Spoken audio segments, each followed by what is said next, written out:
I don't know if you know this, but most business owners hit a wall around year 3. Tired, burned out, and ready to quit. Now, here's why no one tells you about this, but hit save, because I got a solution, and I want you to remember this when shit gets hard, because it does. See, everyone starts with a goal in business. $500,000 in 3 years. It sounds doable, right? But here's the truth. Business is just not a fucking straight line. It's not a staircase. It's kind of like Mount Everest. You hike, you hike, you hike, you stall.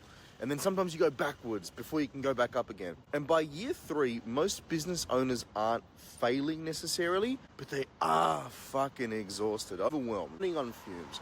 You know, trying to do everything on their own because they're entrepreneurial and they like to build. But here's why they plateau. Just because you can do it alone doesn't mean that you should. See, eventually you run out of gas.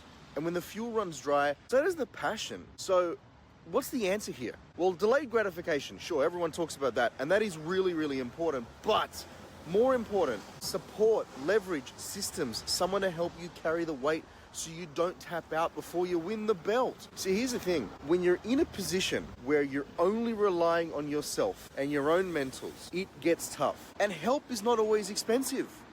Okay, help could be in the form of a virtual assistant.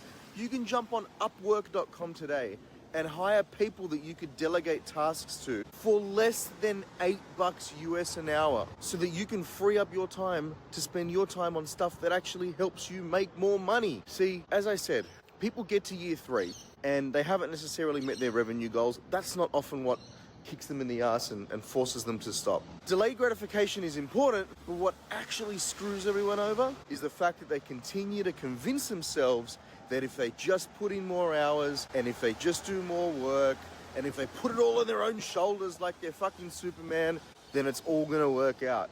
You gotta find ways to get support. Internal, external, whatever it is, just find it. Get some help.